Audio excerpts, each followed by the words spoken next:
Greetings duelists, welcome to another video. I'm going to go over a second strategy that I'm going to be playing for this upcoming TCG format. I believe that this strategy is something very solid, at least from my testing, but it's something going to be more unorthodox and more like strange for people than something like Scareclaw. The archetype I'm speaking about is Tearlament. As you already know, as you already probably heard from a lot of different discussions from a lot of people in the community, Tearlaments is in a very weird spot. They're in a very weird position because they lost a lot of cards. Like, when you see a deck or an archetype losing more than 10 cards that were coherent to their strategy in win condition, you already know that it's very hard to see that deck be as playable as it was before. However, I feel like Tearlaments is in a very special case because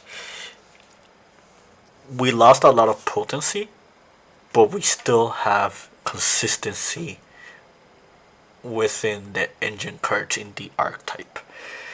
And as I'll show you with the deck profile moving forward, I'll explain like my analogies and like the general consensus that I reached when testing Tearlaments.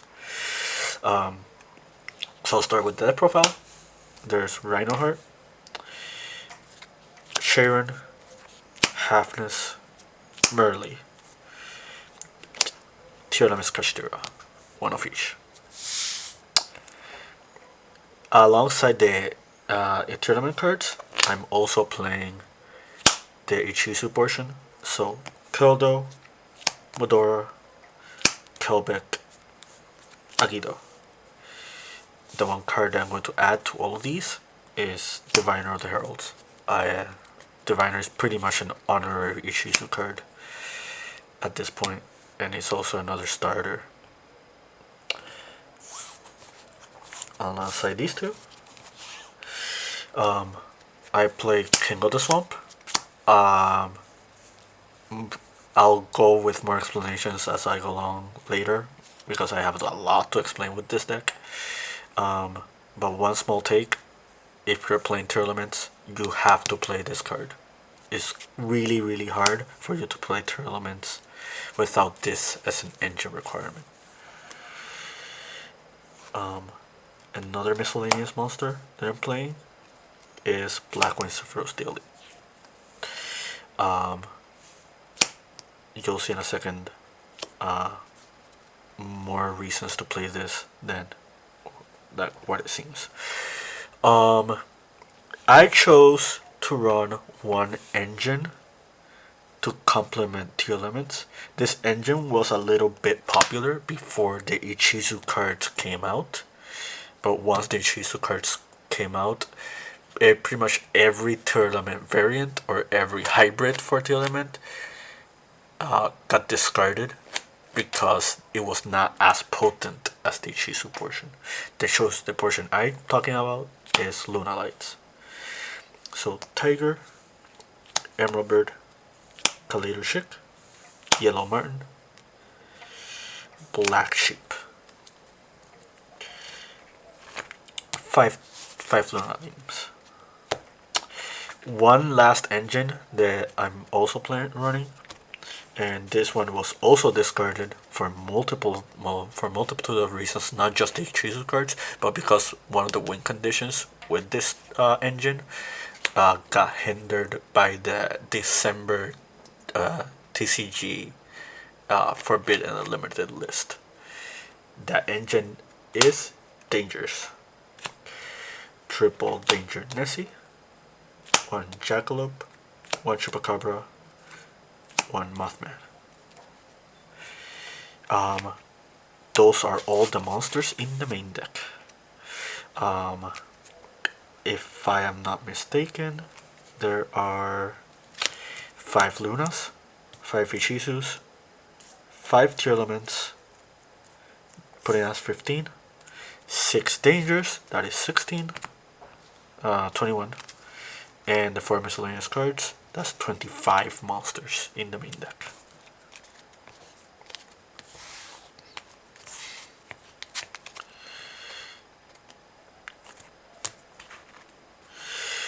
Spell cards. Primitive Planet. This card did not get limited. Triple Foolish Burial Goods. More explanation on this in a second. Triple Fire Formation Tinky. Self-explanatory. You're running Lunalights. Triple Lunalight Perfume. Triple Super Polymerization. Terraforming. Foolish Burial. Regular Polymerization. Tearlaments Scream. That puts us at, if I'm not mistaken, 19 spells. 1, 3, 6, 9, 12, 15, 19 spell cards. And now for the traps. Trivikarma, Serenade Dance, Meta Noise, Triple Soliac. 6 trap cards. That it puts the deck count at a total of 50 cards. I'm going with the explanations now. If we go to Tearlaments, you notice that losing a lot of engine cards and having these three names limited made it really hard to function as its own archetype, as its own deck type. You pretty much have to run a hybrid or run this as an engine for other decks if you want to make Tearlaments work. That being said, I feel like the Lunalight engine and the strategy is a very, very potent and overlooked one. And as I'll go with more explanations, I'll show more intricacies with the deck and also the extra deck. Ichizu cards. I feel like the Ichizu cards are really, really powerful on mill decks, and that includes Tearlaments, Light Sworns, other strategies that are very similar. As long as these are in the game, I feel like they are way too good not to be played alongside the Tearlament monsters. Those familiar with last format and how oppressive and powerful this deck was will probably already understand where I'm going through what I'm going through with that explanation. So, no matter what version of Tearlament you decide to play, unless it's like a sub-engine for another fusion strategy like Predaplants or Branded, I feel like the Ichizu cards are pretty much a mainstay.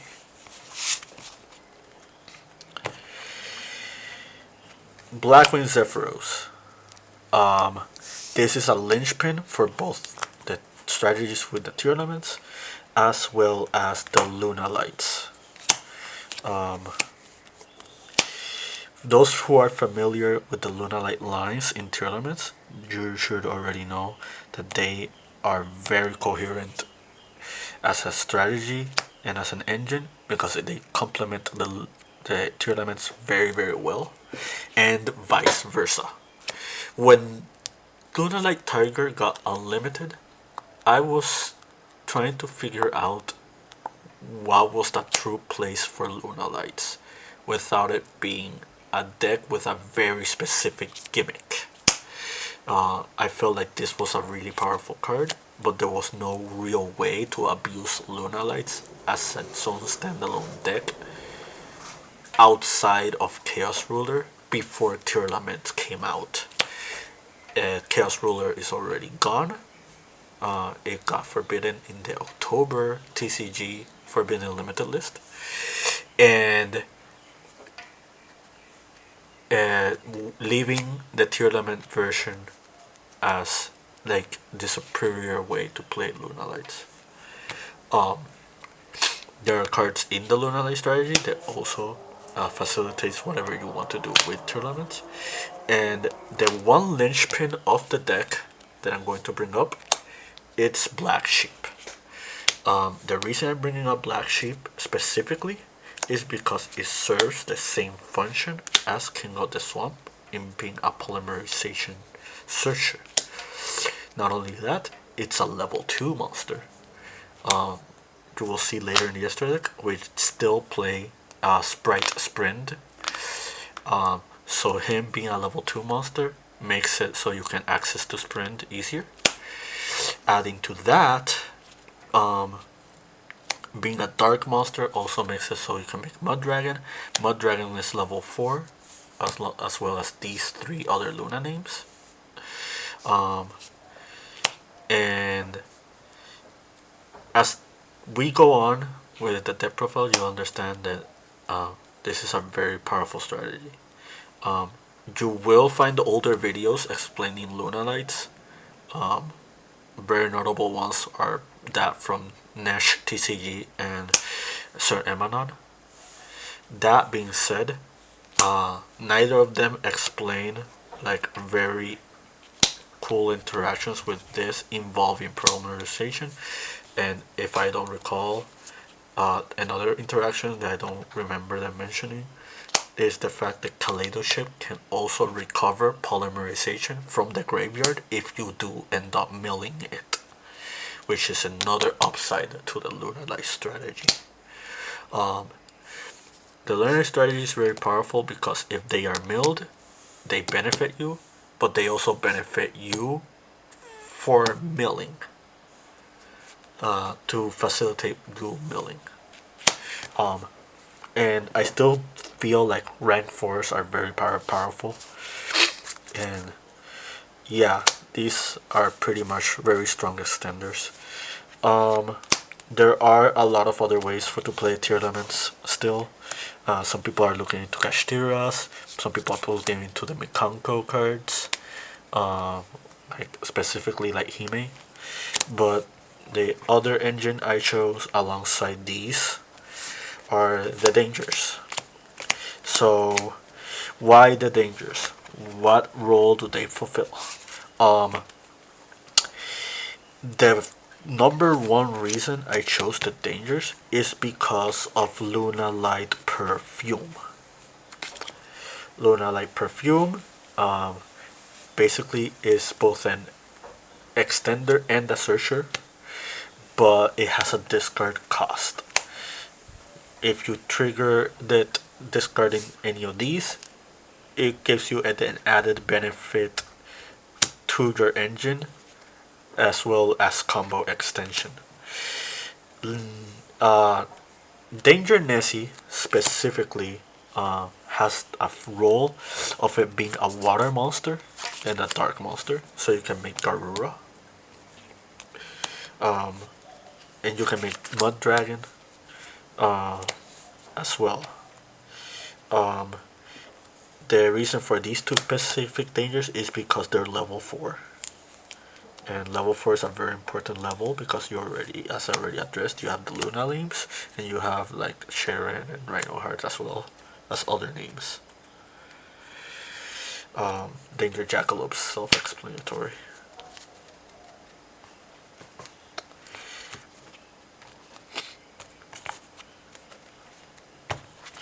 I already explained Lunalight Perfume, pretty much a little bit. If you mill this card, you have another engine to work with. If you mill a Lunalight name, this pretty much becomes an extender as well as a searcher. To complement that, you have Foolish Burial Goods, which is pretty much becoming a staple in Tearlaments deck strategies now because of its interaction with the Tearlaments spell and traps, as well as Trivikarma. The thing about Foolish Burial Goods is it also bridges your Lunalight components. So you can send Lunalight Perfume or Serenade Dance. Something that's really good about this deck and strategy, and another reason to consider Lunalights, is it gives you this strategy itself has a lot of cards that help you discard, and that's really important for cards like Trivikarma, because as you noticed in this build there is no Visa Starfrost. I will make a small mention. I think Visa Starfrost should be considered in this list or in any tournaments list. I'll probably make a separate video explaining that, but if you did see the Scareclaw video that I uploaded earlier, I do go with the explanation of the importance of Visa Starfrost, this format in particular. That being said, the only purpose of Trivikarma is only when it's milled or discarded. If you played old Ichizu Tearlament, there was no real way of discarding this card if you drew it. But in this strategy, you do have a lot of discards, including the Dangers, Lunalight Perfume, or even Serenade Dance, for example. Adding to those discards, you also have Super Polymerization. So, pretty much you have a lot of ways of covering ground, of sending your spell and traps. I guess I'll talk about Super Polymerization for a second. If people are familiar with past Ichizu lists, some of them are debating whether or not you'll play this card. I think in Tearlaments specifically, this is a really strong card. I feel like against other fusion strategies or other strategies that involves monster you use a material, this card is really solid as a board breaker. But the number one reason to play this is also can work as an engine piece, because you are a fusion deck, and the fact that it cannot be responded to is really, really powerful. Polymerization, engine requirement, Foolish Burial. I think this is a staple in tournament decks now. I feel like losing a lot of Ichizu cards, losing a lot of cards that helped you with milling, made it so you kind of have room for cards that really help with your engine, and Foolish Burial is one of them. Terraforming, self-explanatory. I plan running 3 primal planets. You're probably thinking that planet is weird as a 3 of, considering there are so many little names, and in the options you end up milling some of them, and you no way to shuffle them back. But this is way too powerful of a card. Like, I honestly thought this was gonna get limited on the past this current TCG list. But yeah, this makes it so the amount of tier monsters that you're running, even though their amount is limited, the deck and the strategy and the engine is still consistent. I guess going with the last consistency spell card is Fire Formation Tenki. This is not mandatory. You can even cut this or omit it from your list. But I feel like ways to facilitate your plays and strategies with Lunalights and Tearlaments, you can just kind of want the deck to be as consistent as possible, and this helps with that.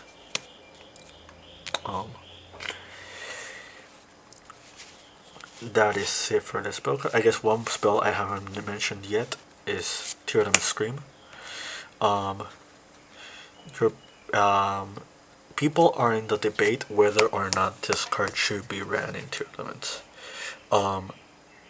I'm playing this as a one-off just because I'm playing so many trap cards. Um, there is a viable way of just plussing with them, grabbing them, if I do end up milling it. There's also the strategy of if you opened a combo piece that you want to start out with, this also helps facilitate that. Um, but yeah, this is a very debatable card. I think this is a really powerful card still. Um, and without the existence of Kid Kalos, it's kind of in a weird spot whether or not you should run multiple copies or no copies at all. Trap cards. I already explained Trivic Karma. Lunalight Serenade Dance is another way to get to your Luna monsters, and unlike Lunalight Perfume, this does not discard as a cost. This sends a card from your hand to the graveyard as part of the effect, which means you can trigger cards like your Tearlament names and even Soliak as well. Then number one reason I'm maximizing on Soliak is because Kid Kalos is banned. Since Kid Kalos is gone, you need a way to get to more disruptions with your engine, and just having to draw it or open with it is really beneficial. This is also a card that if you mill, you can keep playing or extending because it searches you for a Tearlament name. One thing I like doing is whenever I mill cards off my deck, shaving cards off, if I end up milling Soliak, so something I like to do is I grab Tearlaments Kashtira, and with Tearlaments Kashtira I banish the Soliak, which makes it so I can mill 3 more cards and just have another body on the board. So basically Soliak turns itself into an extender by itself.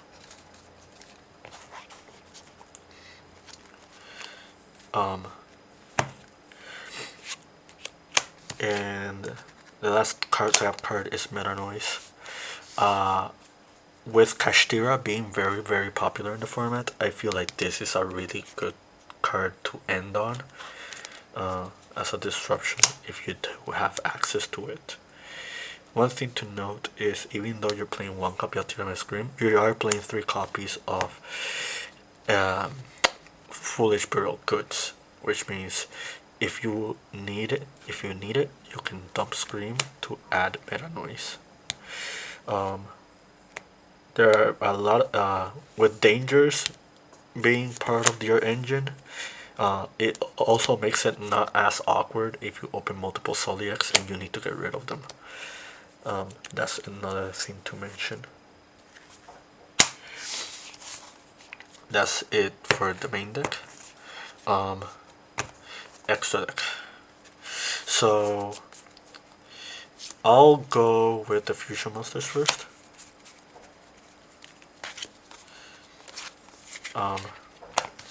Fusion monsters that are already common in Tearlaments and you should expect them in Tearlament decks are Mud Dragon of the Swamp and Dragostapelia. They pretty much interact with dark monsters or a monster with same attribute, which pretty much Lunalights and Tearlaments both bridge, as well as the dangers. Since we are playing King of the Swamp, we are playing cards that play with the summon of King of the Swamp as well.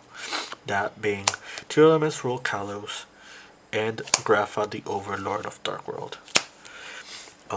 These are pretty much became the win conditions of your deck. Like with Kid Kalos gone, your only way of making this with your main deck is if you use King of the Swamp. You are not playing Grapha, the Dark World monster in your main deck, meaning that this is your other way of working with King of the Swamp as well. The last 2 fusion monsters I want to mention are, one is as expected and one is not.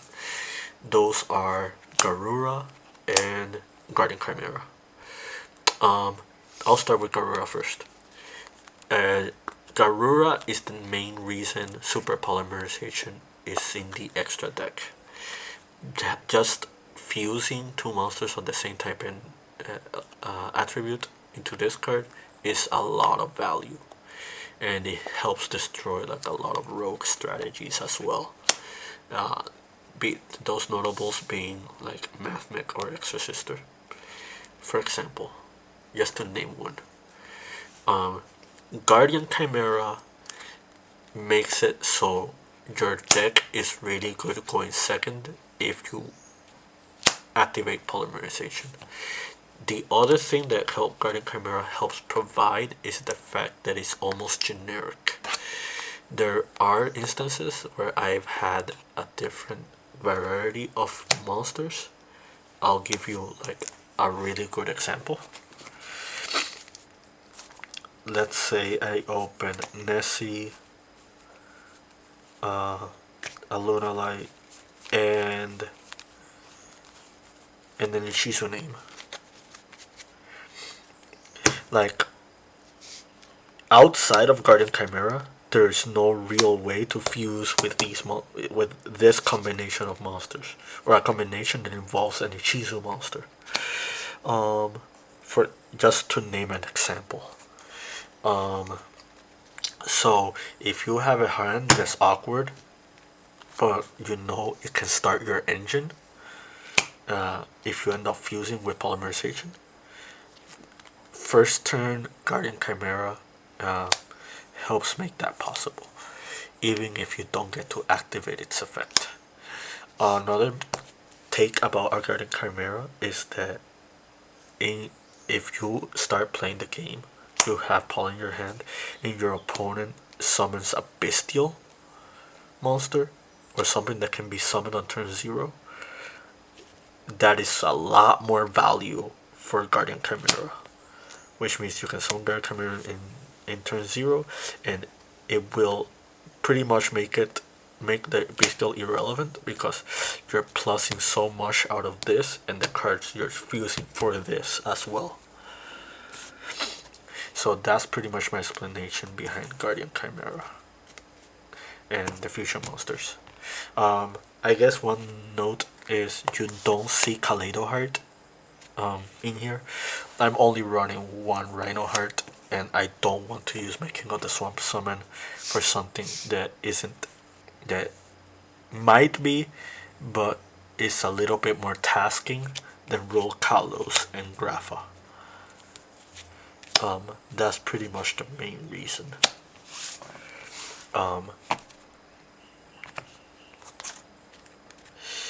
So XYZ monsters. I'll go with two common ones you'll see in Tearlaments strategies, most likely. That is Redoer and Abyss Dweller. Your Lunalights is basically like a rank 4 toolbox, so you're going to play more with your XYZs than pretty much any other deck type with fusions or link monsters. So besides these two, I'm also running number 60, Minerva the Exalted Lysworn, Bujinte Kagutsushi, Divine Arsenal Zeus. Okay, so explanations here. I'll start with Bujin. This is pretty much a really coherent reason to run Lunalights as an engine.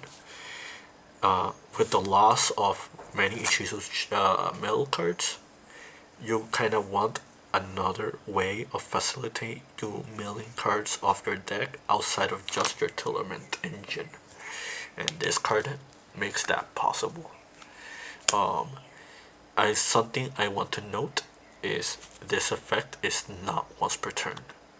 So if you end up summoning another Bujinte Kaiotsuchi, you can mill again.